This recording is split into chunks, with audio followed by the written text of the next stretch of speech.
नमस्कार मित्रांनो, स्वागत आहे तुमचं या खास प्रवासामध्ये, जिथे आपण भेट देणार आहोत महाराष्ट्राच्या सांस्कृतिक राजधानी आणि पुण्यातील सर्वात प्रसिद्ध धार्मिक ऐतिहासिक स्थळांना।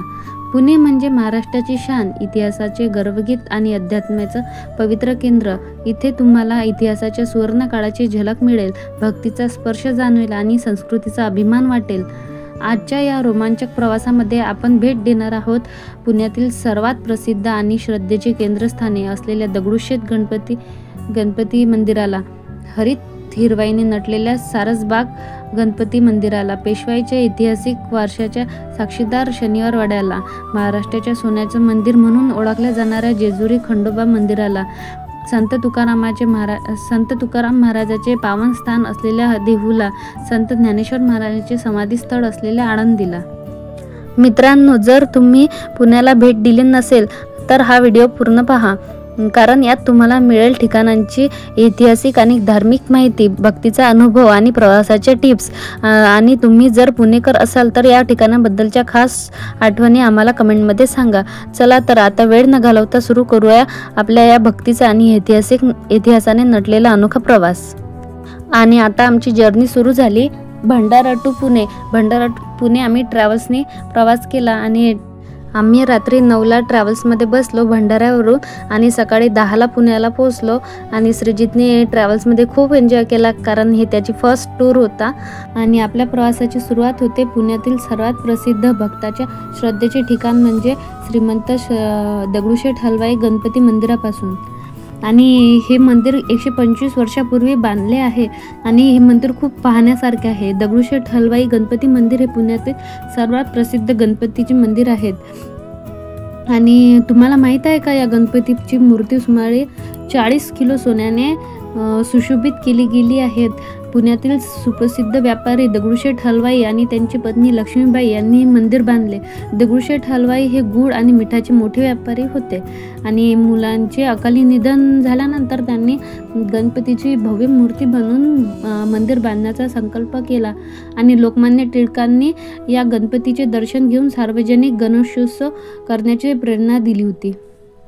आता आपण चाललो आहोत पुण्याच्या हिरवाईने नटलेल्या एका सुंदर ठिकाणी, ज्याचं नाव आहे सारसबाग, जिथे स्थित आहे श्री सिद्धिविनायक मंदिर। हे ठिकाण शांत आणि निसर्गरम्य असल्यामुळे पुणेकरांसाठी एक उत्तम आणि धार्मिक पर्यटन स्थळ आहेत। आणि मंदिराचा इतिहास बघायचा असेल तर सारसबाग गणपती मंदिर हे पुण्यातील एक प्रसिद्ध धार्मिक स्थळ आहेत।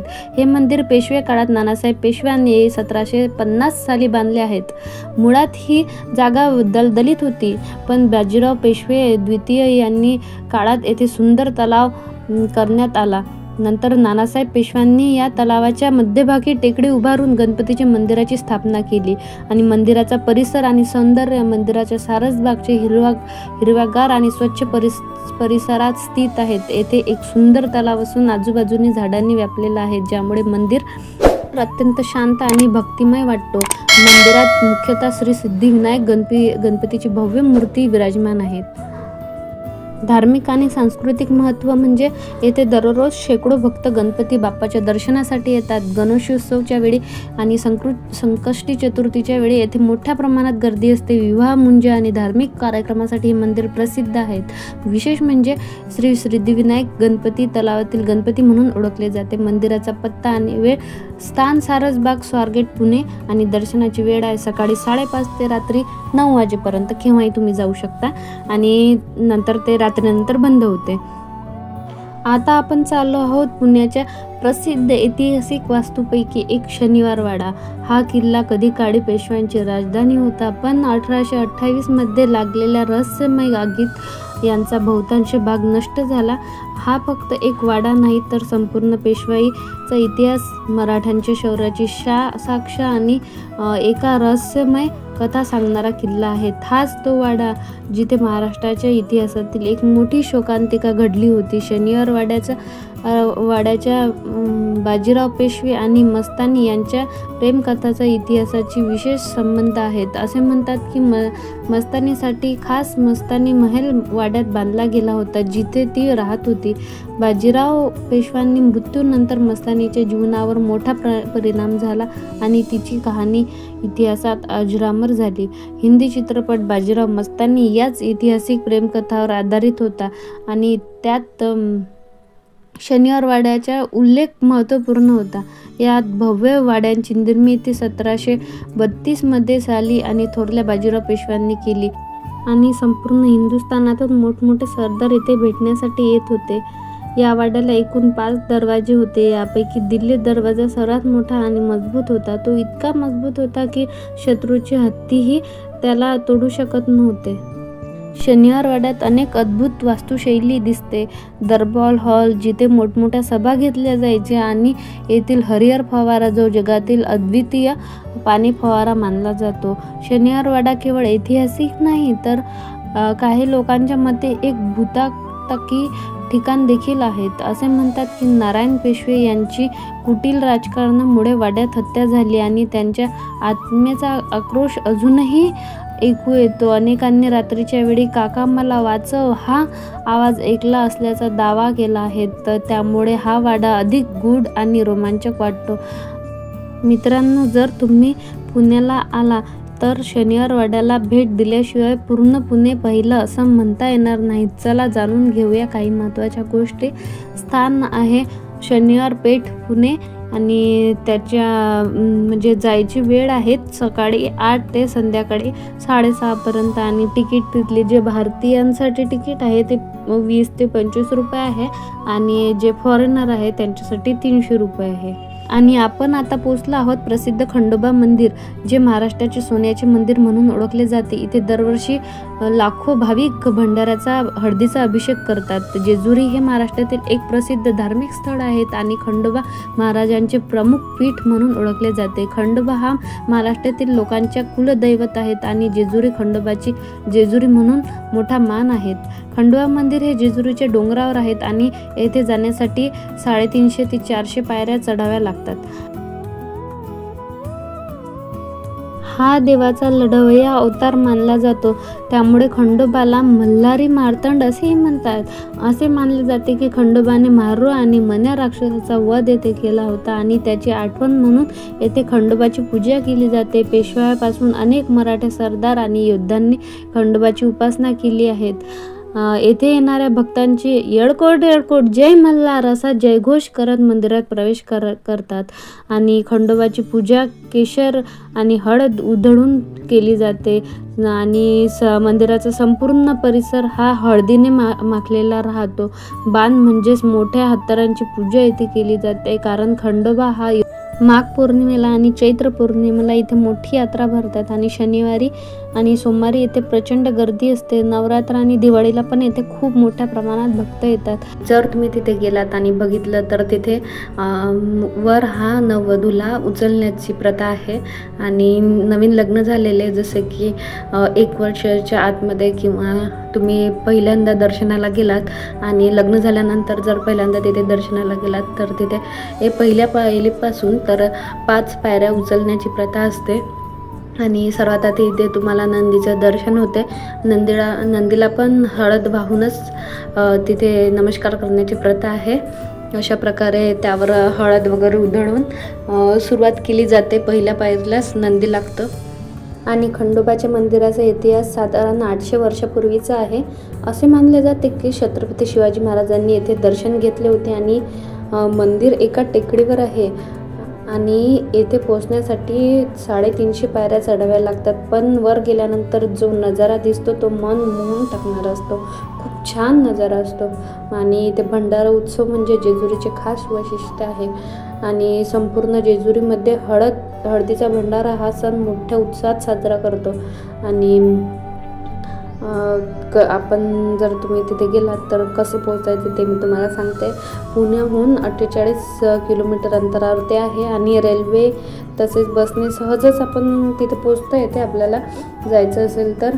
आणि इथे खंडोबा मंदिर, किल्ला जेजुरी आणि देवाची ठिकाणे म्हणून खूप पाहण्यासारखे आहेत. खूप सारे देवाचे ठिकाणे आहेत आणि आपल्या महाराष्ट्रीयन लोकांसाठी खास जेवणाची सोय पण तिथे आहेत. भक्तांसाठी मंदिराजवळच प्रसाद मिळतो आणि इथे हे स्वान खूप मिळते, खूप सारे पाहायला मिळते.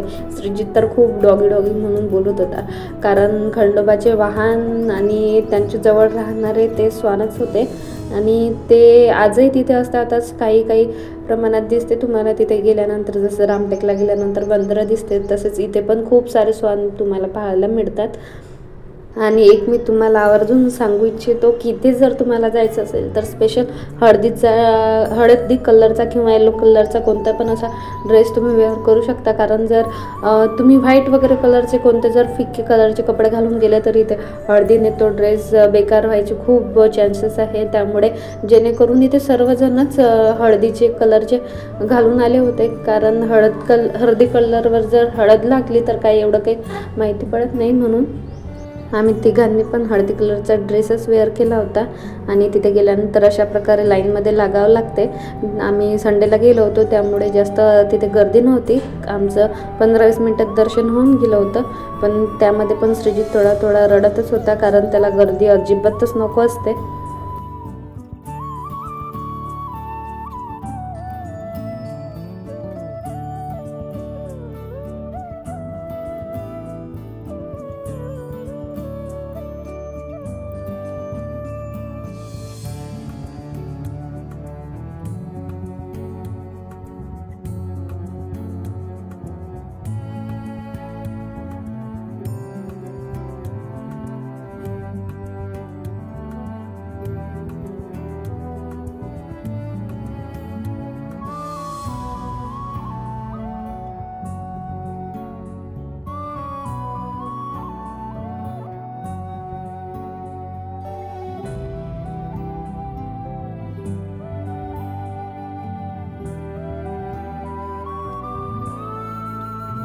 नंतर मग आम्ही पण तिथे अशा प्रकारे हळद उधळून दर्शन पूर्ण केले आणि थोडे काही फोटो क्लिक केले.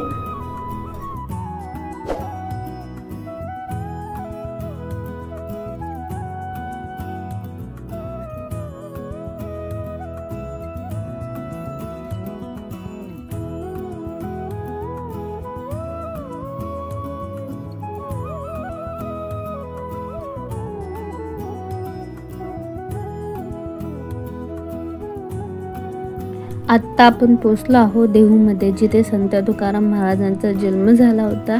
ते महान अभ्यंगकार आणि भक्ती चळवळीतील प्रमुख संत होते. देहू हे महाराष्ट्रातील एक पवित्र तीर्थक्षेत्र म्हणून पण ओळखले जाते आणि संत तुकाराम महाराजांचे जन्मस्थान पण आहे. हे ठिकाण वारकरी संप्रदायासाठी अत्यंत महत्त्वाचे ठिकाण म्हणून प्रसिद्ध आहे. पूर्ण भारतभर हे ठिकाण खूप प्रसिद्ध आहे. देहूचे धार्मिक महत्त्व सांगायचे झाले तर तुकाराम महाराजांची भगवंतांच्या भक्तीत लीन होऊन अभंग रचना केली होती, त्यामुळे ते अभंगरत्न म्हणून पण ओळखले जाते. आणि चंद्रभागेच्या नदीच्या काठावर संत तुकाराम महाराजांचे मंदिर आहे. येथे दरवर्षी वारी भरते, जिथे लाखो भक्त येऊन ज्ञानोबा तुकारामाचा जयघोष करतात.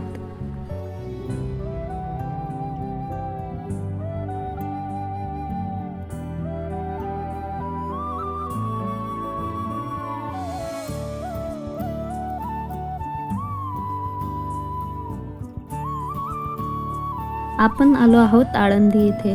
आळंदी हे संत ज्ञानेश्वर महाराजांच्या समाधी स्थळासाठी प्रसिद्ध आहे. येथे हजारो भाविक ध्यान आणि भक्तीसाठी येतात. आळंदी हे महाराष्ट्रातील एक अत्यंत पवित्र तीर्थक्षेत्र असून संत ज्ञानेश्वर महाराजांचे समाधी स्थळ म्हणून ओळखले जाते. वारकरी संप्रदायासाठी आळंदीचे विशेष महत्त्व आहे. येथे दरवर्षी संत ज्ञानेश्वर महाराजांची पालखी वारी पंढरपूरला जाते. अवघ्या 15व्या वर्षी त्यांनी भगवतीचे मराठीत भाषांतर केले आणि ज्ञानेश्वरी लिहिली. आळंदीचे धार्मिक महत्त्व सांगायचे झाले तर आळंदी हे पुणे जिल्ह्यातील इंद्रायणी नदीच्या काठावर वसलेले एक प्रसिद्ध तीर्थक्षेत्र आहे. येथे 13व्या शतकात संत ज्ञानेश्वर महाराजांनी समाधी घेतली, त्यामुळे याला सिद्धेश्वराची आळंदी असेही म्हणतात.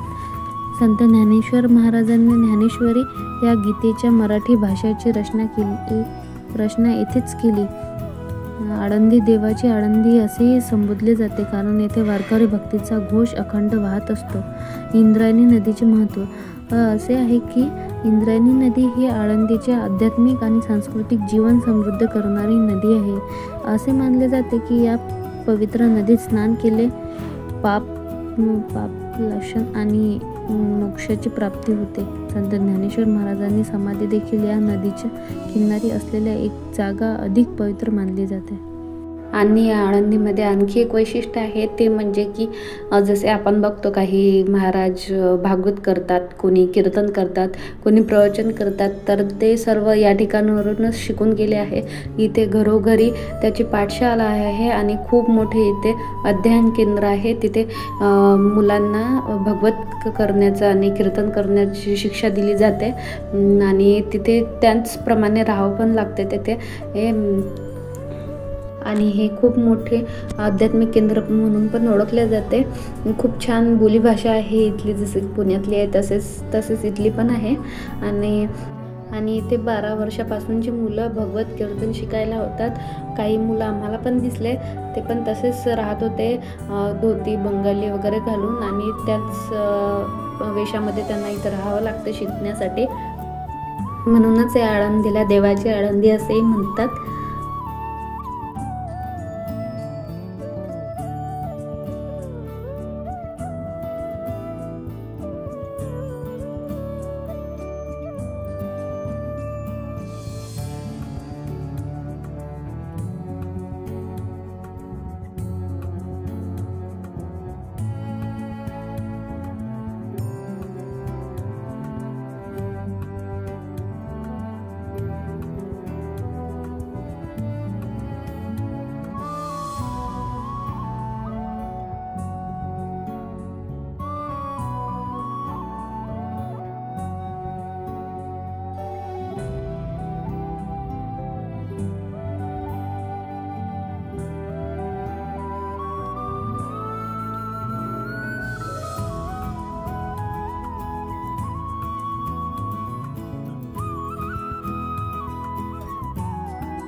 चला तर मग मित्रांनो, ही होतील पुण्यातील धार्मिक आणि ऐतिहासिक स्थळांचा सफर.